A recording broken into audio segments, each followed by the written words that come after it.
Doctor Baba Saheb Ambedkar open university.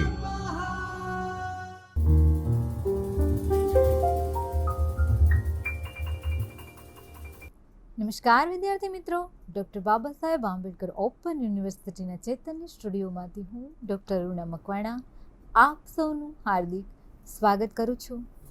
તમારા એમએના અભ્યાસક્રમમાં MGT 104ના block number 2 અને એકમ નંબર 1 અંતર્ગત સાહિત્ય અને લોકપ્રિયતા એ વિષય ભણવાનો આવે છે.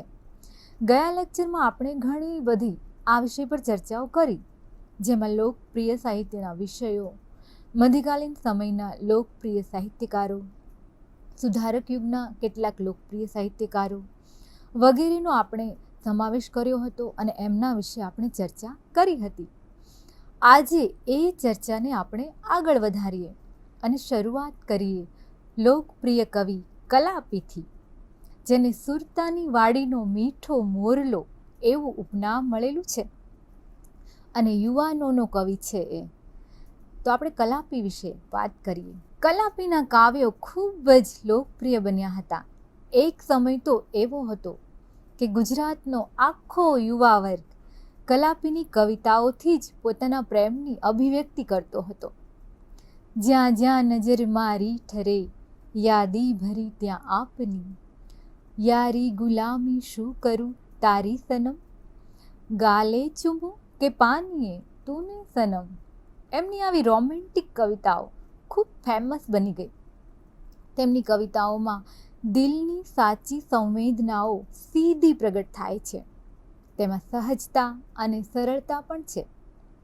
તેઓ આત્મલક્ષી કવિતાઓ લખતા, પણ તેમ છતાં દરેક યુવાનને એવું જ લાગતું કે ખુદ પોતે જ વાત કરે છે.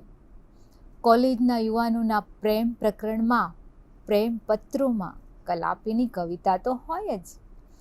એટલી હદે તેઓ લોકોને પ્રભાવિત કરી શક્યા અને લોકપ્રિય બની ગયા.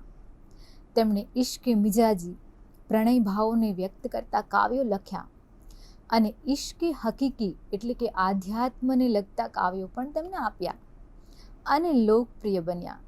તેમનો કલાપીનો કેકારો કાવ્ય સંગ્રહમાં તેમના કાવ્યો સંગ્રહાયેલા છે. જુઓ: રે પંખીડા સુખદી ચણજો, ગીતવા કાંઈ ગાજો, શાને આવા મુજથી ડરીને, ખેલ છોડી ઉડો છો. એ પછીથી હા પસ્તાવો વિપુલ ઝરણું સ્વર્ગથી ઉતર્યું છે, પાપી તેમાં ડૂબકી દઈને પુણ્યશાળી બને છે. હું જાઉં છું ત્યાં આવશો કોઈ નહીં, 100 દિવાલો બાંધતા ત્યાં ફાવશો કોઈ નહીં. હરિકૃષ્ણ પાઠકે આ કાવ્ય સંગ્રહમાંથી કેટલાક કાવ્યો લઈને આપની યાદી નામનો નાનકડો કાવ્ય સંગ્રહ પ્રગટ કર્યો છે. ગુજરાત સાહિત્ય અકાદમી દ્વારા 1999માં પ્રકાશિત આ કાવ્ય સંગ્રહની 6 મહિનામાં જ 2000 નકલો વેચાઈ હતી. કેટલા લોકપ્રિય કવિ બની ગયા કે એનો ફરીથી આવૃત્તિ આવી એ પછી પણ એ કવિતા સંગ્રહ ખૂબ વેચાયો અને તાત્કાલિક બધું વેચાવા માંડ્યું. તો આવા હતા આ કવિ કલાપી. કલાપીએ ગઝલ જેવા સ્વરૂપના ઉર્મી કાવ્યો પણ લખ્યા છે, જે લોકોમાં ખૂબ પ્રચલિત બન્યા છે. તો આવી રીતે કલાપી યુવા વર્ગમાં ખૂબ જ લોકપ્રિય બન્યા. એ પછી છે ગોવર્ધનરામ માધવરામ ત્રિપાઠી. નવલકથા ક્ષેત્રે ગોવર્ધનરામ માધવરામ ત્રિપાઠીની સરસ્વતીચંદ્ર ખૂબ જ લોકપ્રિય બની. લોકચાહના પામેલી આ કૃતિ છે. ખૂબ લાંબો સમય સુધી તેના પ્રભાવ હેઠળ જ નવલકથાઓ અને સાહિત્ય લખાયું. ત્યારબાદ નારાયણ વસંતજી ઠાકોરની ઐતિહાસિક નવલકથાઓ પણ લોકપ્રિય બની છે. વિશાળ વાચક વર્ગ તેમની કૃતિઓને પસંદ કરતો હતો.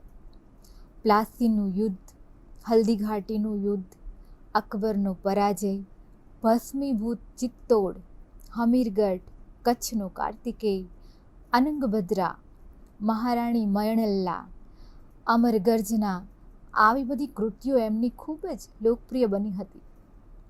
એ પછીથી આવે છે રમણભાઈ નીલકંઠ. આપણી સૌ પ્રથમ ગુજરાતી હાસ્ય નવલકથા ભદ્રમ ભદ્ર ખૂબ લોકપ્રિય બની. રમણભાઈ નીલકંઠ આ નિમિત્તે પ્રચલિત બન્યા. એમનું રાયનો પર્વત નાટક પણ ખૂબ વંચાયું અને લોકપ્રિય બન્યું. ત્યારબાદ આવે છે કનૈયાલાલ માણેકલાલ મુનશી.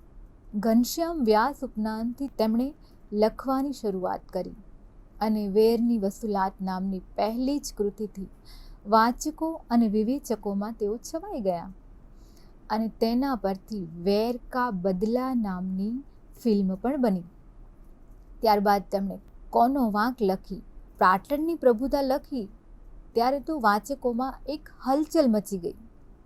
જૈનોએ બદનક્ષીનો દાવો માંડીને ફોજદારી કેસ પણ નોંધાવ્યો હતો.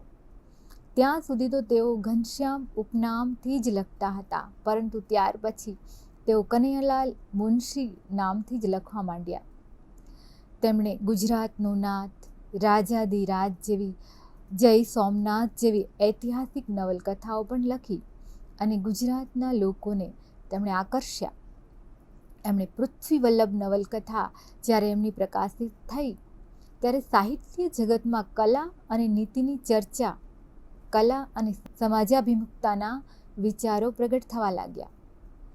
લોકપ્રિયતાની સાથે સાથે તેમનો વિરોધ પણ થયો. એક વિવેચકે તો એવું પણ લખ્યું કે આ વાર્તા લખનાર મુનશીના હાથ કપાઈ કેમ ન ગયા. ખુદ ગાંધીજી પણ એમને પ્રત્યુત્તર આપે છે અને આકરી આલોચના કરતો પત્ર લખે છે. સામાન્ય પ્રજાએ તો હંમેશા મુનશીને પ્રેમ જ આપ્યો છે અને તે લોકપ્રિય રહ્યા છે. આ જ નવલકથાના ટાઇટલ પરથી એક જ ટાઇટલવાળી 2 વાર ફિલ્મ બની. આજે પણ મુનશીની નવલકથાઓની આવૃત્તિઓ થયા રાખે છે અને લોકો તેમને વાંચે પણ છે.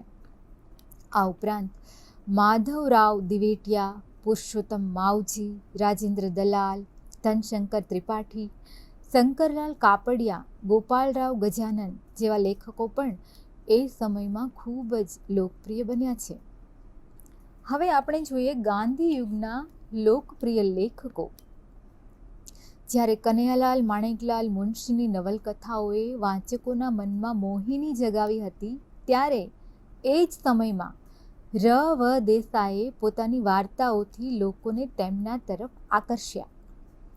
દિવ્યચક્ષુ, ભારેલો અગ્નિ, ગ્રામલક્ષ્મી, શિરીષ, કોકિલા જેવી કૃતિઓ આપી જે લોકોમાં ખૂબ પ્રિય બની.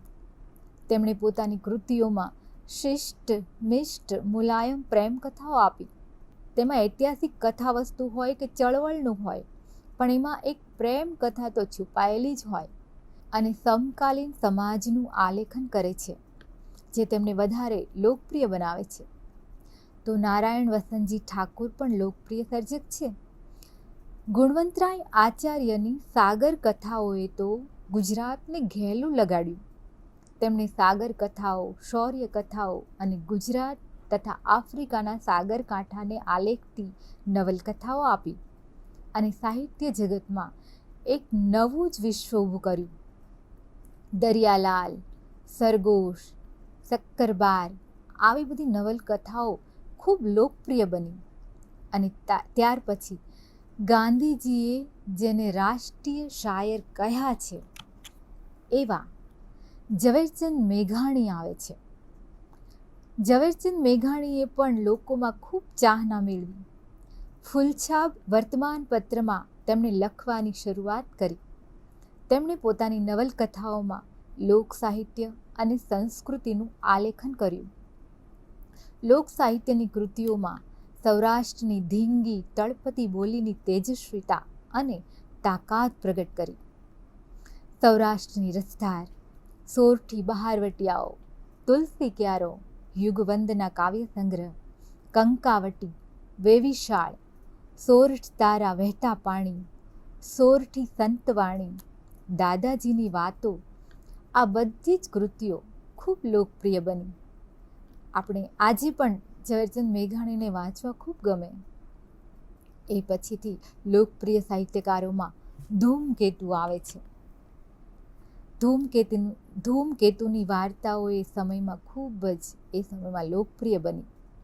એમાં પોસ્ટ ઓફિસ, ભૈયા દાદા, હૃદય પલટો, એક ટૂંકી મુસાફરી, લક્ષ્મી, રાજપૂતાણી ખૂબ જ જાણીતી વાર્તાઓ છે. અન્ય વાર્તાઓ ખૂબ જાણીતી છે. પોસ્ટ ઓફિસ વાર્તામાં અલી ડોસો પોતાની એકની એક પુત્રી મરિયમને ખૂબ ચાહે છે, પણ પ્રેમ શું છે એ એના વિયોગ પછી જ તેને સમજાય છે. લગ્ન પછી મરિયમ ક્યારેય પાછી આવતી નથી અને એ એકલતા અને જુરાપામાં જીવે છે. આ સમયે એને કરેલા દરેક કર્મો તેને યાદ આવે છે. પોતે કેવા પ્રાણીઓનો શિકાર કરી અને તેને મારી નાખતો હતો, કેવો ક્રૂર માણસ તે હતો, તે દરેક સંસ્મરણો તેની આંખ સામે તરવરી ઉઠે છે અને તેને સમજાય છે કે તેણે કેટલા બધા પાપ કર્યા હતા અને આ તેના કર્મોનું જ ફળ છે અને એ તે ભોગવી રહ્યો છે તેવું તેને પ્રતીત થાય છે. અંતે તે દીકરીની રાહ જોતો જોતો જ મૃત્યુ પામે છે અને તેના મૃત્યુ બાદ દીકરી મરિયમનો પત્ર આવે છે અને વાર્તાનો કરુણ અંત આવે છે. ખૂબ લોકપ્રિય બનેલી આ વાર્તાના અનુવાદો પણ ઘણા થયા છે અને આજે પણ શાળાઓના અભ્યાસક્રમમાં એને ભણાવવામાં આવે છે. તો આ હતી વાત ગાંધીયુગના લોકપ્રિય સાહિત્યકારો અને તેમના સાહિત્યની. આવતા લેક્ચરમાં વધારે રસપ્રદ વાતો કરીશું. ત્યાં સુધી હું તમારી રજા લઉં છું. स्वाध्यायः परमम्